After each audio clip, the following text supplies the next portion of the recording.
Eu queria chamar atenção para um assunto, não vou dizer que é fora da agenda, porque a agenda a gente é que faz, né? O que a gente quiser discutir é a agenda. E eu não me refiro a mim, eu me refiro a todos nós. O que a gente acha que deve debater é o que constitui a agenda de debate. Mas chama muita atenção para mim o fato de que, quando a gente abre o noticiário, a gente acha tanta discussão sobre governo que fica parecendo que a gente tem por objetivo construir governos. Quando, na verdade, a gente deveria ter por objetivo se livrar dos governos. Se livrar dos governos. Quando eu digo que a gente deveria ter por objetivo se livrar dos governos, é a gente tomar as rédeas do nosso progresso, é a gente ter um país com um governo trabalhando para a gente, e não a gente trabalhando para o governo. E a gente parece que não sai dessa cilada de discutir governo, discutir governo, discutir governo. Então, é a PEC da vingança para saber se o presidente Bolsonaro vai ter mais 2 ministros do Supremo, não vai ter mais 2 ministros do Supremo, que a gente foi obrigado a discutir, tem que discutir esse assunto aqui, né? Aí a gente fica vendo as prévias do PSDB, porque eles entendem que quando indicarem o nome, eles vão estar apontando a terceira via. É uma presunção do caramba. Tá bom, então o Dória vai ser candidato, o Arthur Vigílio vai ser candidato, o Eduardo Leite vai ser candidato, e eles vão ser candidatos para quê? Né? O Sérgio Moro filiou Podemos e agora vai ser candidato, então, para quê que ele vai ser candidato? Ciro Gomes, toda hora gravando nas redes sociais coisas com solução, ele tem solução para tudo, é um alquimista. Mas para que a gente vai votar no Ciro Gomes? Né? Para que a gente vai votar no Lula? Para que a gente vai votar no Jair Bolsonaro, no Luiz Felipe Dávila, no Rodrigo Pacheco? Porque eles falam que vão fazer governos. Mas, tá bom, então nós vamos debater governo. Mas e país? Eu quero discutir país. Eu quero saber que país essa gente tem na cabeça. Então, um é contra a corrupção. Nossa. Outro é a favor do verde. Puxa. Outro é a favor o Brasil não tem que ser comunista. Outro acha que... Eu quero saber... País. Existe ferrovia de esquerda? Eu não conheço. Existe país que, no caso Reino Unido, Japão, Austrália, que tem a mão da rua diferente. Né? Em vez dos carros andarem de um jeito, numa determinada direção, e o volante ser do lado esquerdo, o volante é do lado direito. Mas isso não faz desses países que andam na contramão. Só andam na mão invertida. Né? E trazem alguns bons exemplos. Então, não existe investimento ferroviário de esquerda ou de direita. Não existe investimento hidroviário de esquerda ou de direita. A matemática... Eu já falei isso aqui, repito, porque eu acho importante. Na Coreia do Norte, as crianças aprendem que 2 mais 2 é 4. Em Cuba, eles aprendem que 2 mais 2 é 4. Na Coreia do Sul, 2 mais 2 é 4. Na Austrália, 2 mais 2. Na França, no Brasil, 2 mais 2. Todo lugar, 2 mais 2 é 4. Quer dizer, a gente pode discutir matemática de esquerda ou de direita? Não dá, né? Não dá. Linguagem. Eu não vou discutir linguagem neutra, não linguagem neutra. Eu acho essa discussão bizarra. Como se o problema do Brasil fosse a linguagem neutra está avançando, então o Brasil está perdendo o eixo do seu caminho. Não, então a linguagem neutra não está avançando tanto, então temos um grande problema. As pessoas não conseguem se comunicar num e-mail. O aluno termina o ensino médio, e agora nós vamos ter avaliação do SAEB, ensino fundamental, ensino médio. O jovem não consegue se comunicar. Ele tem dificuldade de passar uma mensagem para outro por escrito. Ele tem dificuldade de ler um texto e entender o que está lendo. Isso é um problema ideológico? Aí a gente pega o que está acontecendo no país e nós temos um sistema de impostos altamente centralizado. O governo federal fica com arrecada quase 70% dos tributos federais. E a gente vê guerrinha de governo federal, Bolsonaro com os governadores e tal, para saber quem é que cobra menos sobre a gasolina. Como se, mudando o tributo da gasolina, a gente fosse resolver o problema do Brasil, ou do combustível, ou do diesel. Os caminhoneiros, obviamente, dependem, estão de olho nesse debate, e é importante, é o preço do frete. Sim, mas se você tirar hoje o tributo do combustível, você vai botar esse tributo aonde? Em lugar nenhum? Você vai eliminar?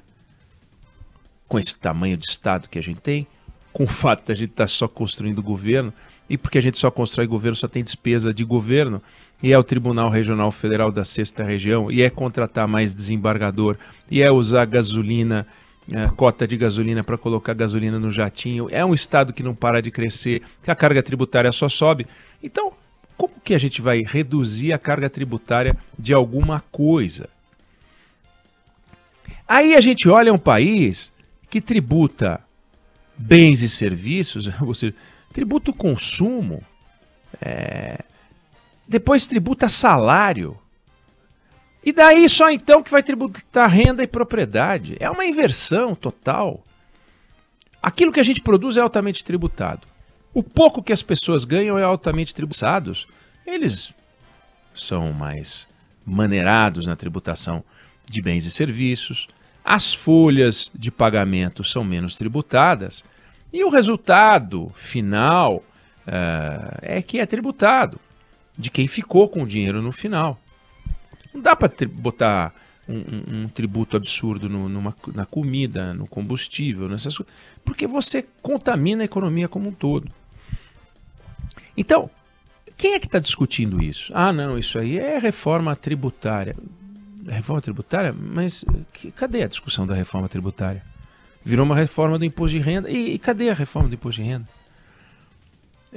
A gente gasta uma fortuna com salário e previdência de servidor. Legal. Tem muito servidor, tem que pagar o salário, tem que pagar a previdência deles. Quanto é que sobra para investir no Brasil? A gente teria que estar investindo o dobro ou o triplo para, num prazo de 20 anos, a gente chegar num nível de investimento que coloque a gente entre as 20 melhores infraestruturas do mundo. Nós somos um dos 20 países mais ricos do mundo. Estamos no 14º lugar, já fomos 6º. Mas estamos entre os 20, vai?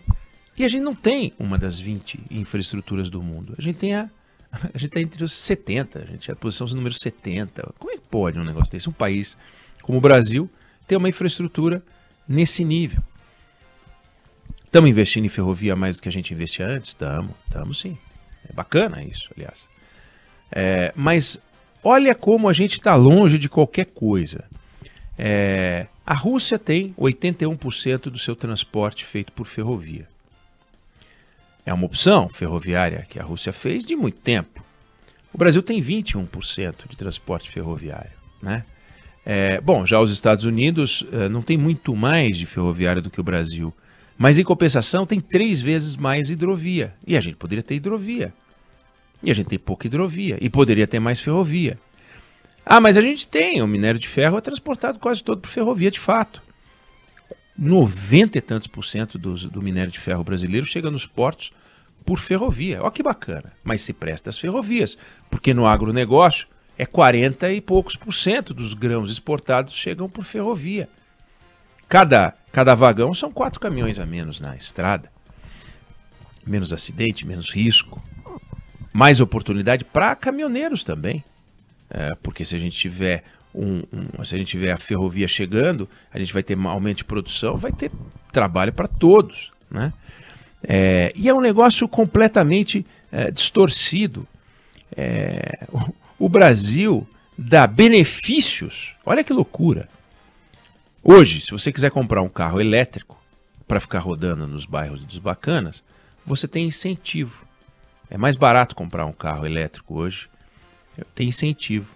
Em compensação, a gente tem ônibus com 20, 30 anos rodando.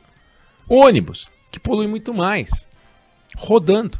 Quer dizer, olha só. Não, é porque um estado resolveu fazer, tá bom, mas ônibus o controle municipal. Percebe que nós não estamos construindo um país. Nós estamos discutindo o governo o tempo inteiro. Então, o governo federal discute uma coisa, os candidatos ao governo federal discutem aquela coisa, os governadores discutem uma coisa, os candidatos ao governo estadual discutem uma coisa, mas país, projeto de país, a gente não está discutindo. É inconcebível isso que eu acabei de dizer.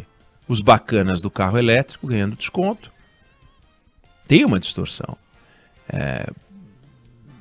Se a gente não enfrentar isso, se a gente não enfrentar essa discussão, se a gente não começar a ficar pé atrás com essa gente que lança os nomes porque vem oportunidades, temos uma oportunidade, o Sérgio Moro fez seu nome na Lava Jato, então vamos fazer a Lava Jato da renda baixa, vamos fazer a Lava Jato da miséria, é tudo publicidade.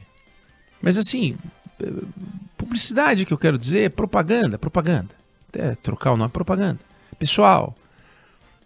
E o projeto de país, eu não estou falando, traz um programa por escrito, educação, vamos aumentar a de tanto para tanto. Estou falando de construção de uma agenda que fique acima dos interesses partidários e que os partidos e que os candidatos, cada qual tenham a sua forma de chegar neste objetivo. Não é possível que a gente fique trocando objetivo. Claro que vai ter diferença. Claro que o candidato Bolsonaro e o candidato Lula e o candidato Tucano, que eu não sei quem vai ser, e o Sérgio Moro, se realmente for, ou o outro lá, o Ciro, vão ter visões diferentes de Estado, de participação do Estado neste projeto de país. Mas onde é que a gente vai chegar hoje no Brasil? Numa discussão que é travada com o ministro da Educação brigando sobre a forma de escolher reitor e os reitores brigando sobre a forma que o ministro da Educação quer discutir reitor. Aí sai o governo do Bolsonaro, aí o próximo governo vai brigar sobre a forma de discutir reitor. Sabe? Aí o ministro da Saúde chega, ou o cara da cultura aí, que está aí, fala para bajular o presidente e diz o seguinte: programa com a Lei Rouanet não pode obrigar as pessoas a ter vacina. Mas por que ele tem que ter uma decisão dessa só para puxar o saco do presidente da República? Entende? A gente está se perdendo na ideologia, a gente está se perdendo na discussão miúda, a gente está misturando diário oficial com rede social. Tudo virou uma coisa só. E a gente tem que desbastar isso, e a gente tem que parar com isso, e a gente tem que dar uma parada e falar: vem cá, nós queremos um país. Primeiro nós precisamos tomar posse. O país é o Brasil é nosso, o Brasil não é deles. Nosso, eu digo, é dos brasileiros, não é dos políticos, não é do Bolsonaro, não é do Lula, não é do Ciro, não é do Moro, não é do Tucano que vier. Não é, pô, não é. E a gente vê esse debate mais maduro sendo feito em algumas economias, na Alemanha, na Espanha, na Coreia, na França, nos Estados Unidos, em certa medida, que, olha, ficou bem contaminado nos últimos tempos. Mas eles não ficaram discutindo certas coisas que a gente discute aqui. Então eu queria chamar a atenção para isso. A agenda política, a agenda partidária, a agenda pequena, os Valdemar Costa Neto, as Gleisi Hoffmann, esses caras estão tomando a nossa agenda de assalto e impedindo que a gente faça uma listinha para a gente construir um país bacana. É responsabilidade nossa aqui na Band News FM botar a bola no chão, num gramado, e o Brasil é um lugar espetacular, para falar: vem cá, vamos tomar posse dessa discussão. Essa discussão é nossa, não da Band News FM. Nossa, tua, do brasileiro, e não desses caras, pô. Nós não podemos nos deixar levar por essa gente. Essa gente tá virando companhia tóxica. Companhia tóxica. Um resolve que não vai sabatinar o ministro do Supremo e enrola durante 3, 4 meses. Eu não vou sabatinar, agora marcou. Eu não queria. Ele não queria, quer dizer, ele não quer e as coisas não andam. Então, chamar atenção para isso. A agenda de país. A gente precisa ser dono dessa agenda. Nós vamos voltar a esse assunto de novo, porque eu acho importante. Só queria jogar essa semente, entendeu? Porque é o Brasil do agronegócio, é o Brasil da exportação, é o Brasil do emprego, é o Brasil do imposto mais baixo, é o Brasil do investimento público, é o Brasil do investimento privado, é o Brasil da ferrovia, é o Brasil da educação, é o Brasil da saúde. É esse Brasil que a gente tem que resgatar e discutir e debater. E não esse nhenhenhé com os 01, 02 xingando o 01 do outro e essa mesquinharia, essa pobreza, essa indigência que já tá dando enjoo. Eu não sei você. 999-592-100. Eu tô ficando enjoado. Eu quero saber se você tá enjoado. Fala pra gente.